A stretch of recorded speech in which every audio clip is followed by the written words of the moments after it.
This is the VOA Special English Education Report.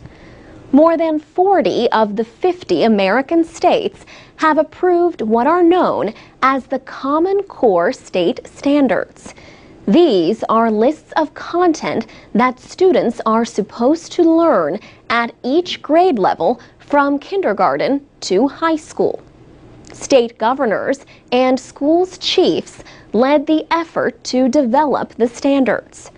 The project involved teachers, administrators, experts, and public comments. The final standards were released in June of 2010.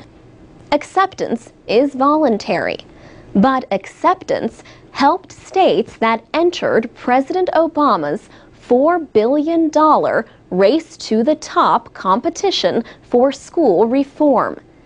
The standards are for English language arts and math. Supporters say these provide clear goals to prepare students to succeed in college and in jobs. But critics of national standards say the idea goes against one of America's oldest traditions, local control of education. Political conservatives generally oppose federal intervention in schools. Yet it was a Republican President, George W. Bush, who expanded testing requirements to show that public schools are making yearly progress. Still, opponents of national standards call them one-size-fits-all. They say the idea does not make sense for a country as large and diverse as the United States. One of those opponents is Bill Evers at the Hoover Institution at Stanford University in California. He was an assistant education secretary under President Bush. Mr. Evers warns about closing the door on innovation by locking in a national uniform bureaucratic system. He says the states don't have a problem in setting their curriculum. They've been doing it ever since there have been public schools. Richard Riley was Education Secretary to President Bill Clinton, a Democrat. Mr. Riley says conservatives would be concerned if we had federal mandated Common Core standards. That's not what we have. It's a state-driven measure. High standards, challenging work for young people across the country. Mr. Riley says in the 1990s, he pushed states to develop their own statewide standards. But some of those standards were not very strong, he says, so he believes national standards are needed. But Bill Evers says technology now makes it easier to develop individual learning plans for students. He says schools should worry less about a common curriculum and more about improving teacher quality. For VOA Special English, I'm Alex Villarreal.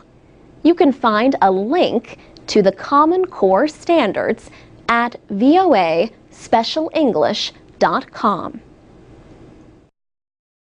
I'm Alex Villarreal with the VOA Special English Education Report. Last week, we talked about the conflict between sleepy teenagers and early morning classes. Many people commented on our website and Facebook page. For example, Damla Ece in Turkey wrote, "I agree with the idea of starting lessons later so teenagers can feel better in the morning. But sleeping more than 7 hours can be wasting time for students." Tron in Vietnam disagreed. "I think teenagers, on the average, need 8 to 10 hours of sleep every day. It's useless trying to force them to concentrate while they can't concentrate." Enilton Nemakes in Brazil goes to sleep late and wakes up in the afternoon and wrote, "That's my life, but at least I am studying." Afshin Haydari from Tehran says schools should start early to avoid heavy traffic later in the morning. And Susie from Jordan wrote, "When I was a teenager, I enjoyed taking my courses as early as possible. That way, I could find a long time in the day to do my own activities." But Azra from Kyrgyzstan said the reason schools start early there is a lack of classrooms. Omid in Afghanistan calls teenagers the destiny makers of a society, so they must be more alert and active in order to be more successful. And Joruji in Japan wrote, "When I was a teenager, I used to get up before 6 to go to school, which was far from home, and I don't remember having problems. I think nowadays the internet, TV, games, and cell phones make teens go to sleep later." 30-year-old Kika in Spain says, "In my opinion, young people are very lazy." But Dennis Jin disagrees. He says for high school students in China, we must reach class at 6:20 in the morning and be back home usually at 10 in the evening. Then we'll have some extra schoolwork to do. Teenagers are not the only ones who suffer. Kathy in Canada wrote, "My daughter likes complaining about everything in the morning, and I know that this is from lack of sleep. I wish schools should change their start time to 8:30 or 9 a.m. Vidara Mom, a Cambodian living in New Zealand, says school starts at 9 and finishes at 3 p.m. Therefore, the students have heaps of time to interact and play before they go home." Wibi Sebastian from Indonesia wishes school started at 7:30 instead of 7, but tells students don't forget to eat breakfast. For VOA Special English, I'm Alex Villarreal. From VOA Learning English, this is the Education Report. Teachers and parents usually call attention to the pictures when they read storybooks to preschool children. But a study published in 2011 suggests that calling attention to the words and letters on the page may help a child's reading. The 2-year study compared children who were read to this way in class with children who were not. The children whose teachers most often discussed the print showed clearly higher skills in reading, spelling, and understanding. These results were found 1 year and even 2 years later. Shane Piasta at Ohio State University was an author of the study. She said most preschool teachers would find this method manageable and would need only a small change in the way they teach. They already read storybooks in class. The only difference would be increased attention to the printed text. If you get children to pay attention to letters and words, it makes sense they would do better at word recognition and spelling. But research suggests that very few parents and teachers do this in a systematic way. The report appeared in the journal Child Development. More than 300 children ages 4 and 5 were observed for the study. The children came from poor families and were below average in their language skills. There are different ways that adults can talk to children about print. They can point to a letter and discuss it, and even trace the shape with a finger. They can point out a word.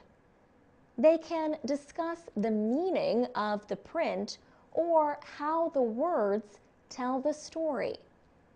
And they can talk about the organization of the print. For instance, showing how words are written left to right in English. For VOA Learning English, I'm Alex Villarreal.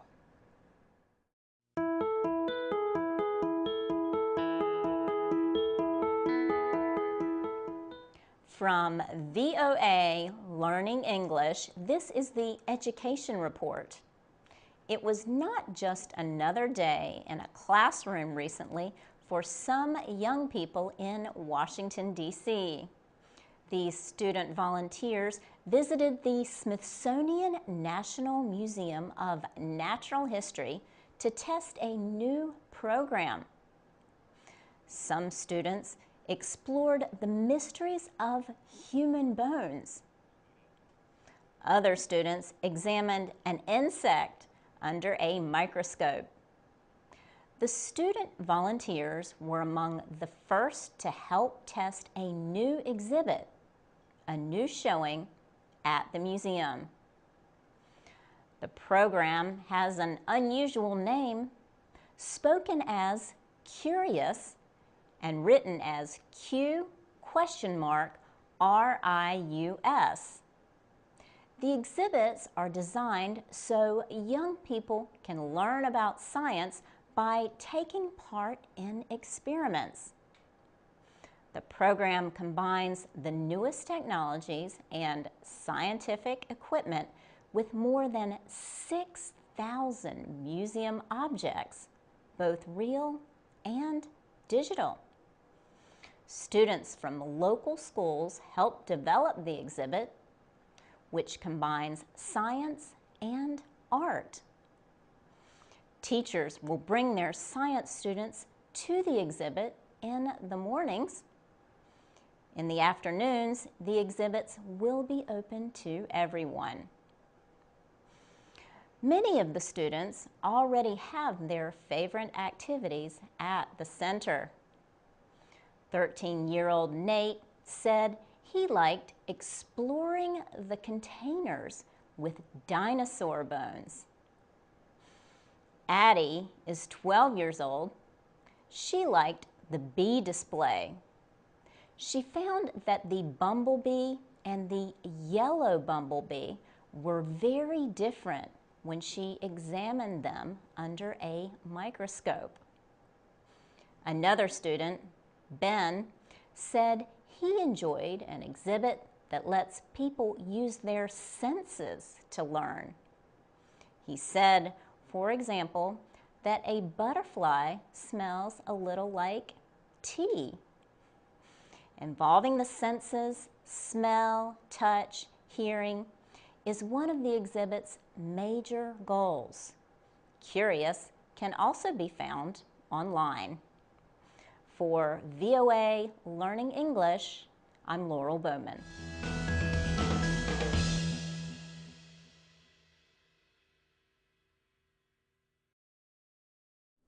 From VOA Learning English, this is the Education Report in Special English. Speaking Kurdish was a crime in Turkey until about 20 years ago.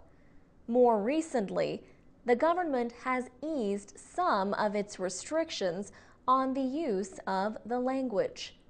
Now, the government is letting some schools offer Kurdish language classes. Halil Chechen teaches beginning Kurdish to medical students at Dicala University in southeastern Turkey. He says people are happy about the changes that are now being put into place.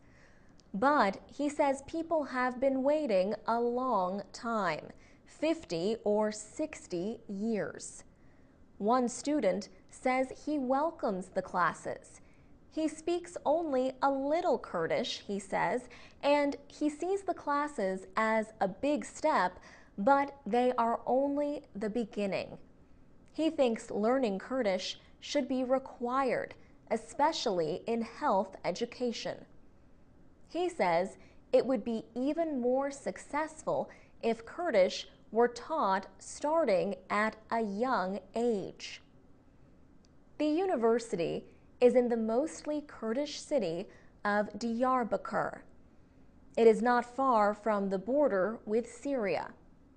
Syrian Kurds seized control of their region from Syrian government forces earlier this year.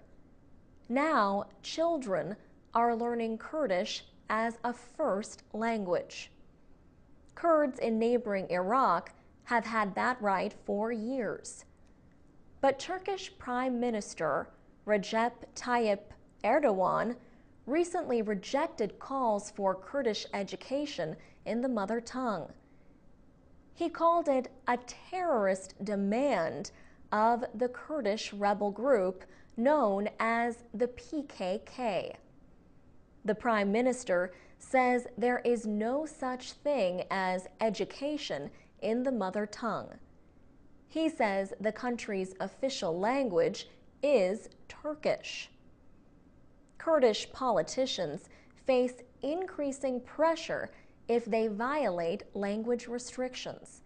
But the Kurdish language and culture are increasingly making their presence felt. For VOA Learning English, I'm Alex Villarreal.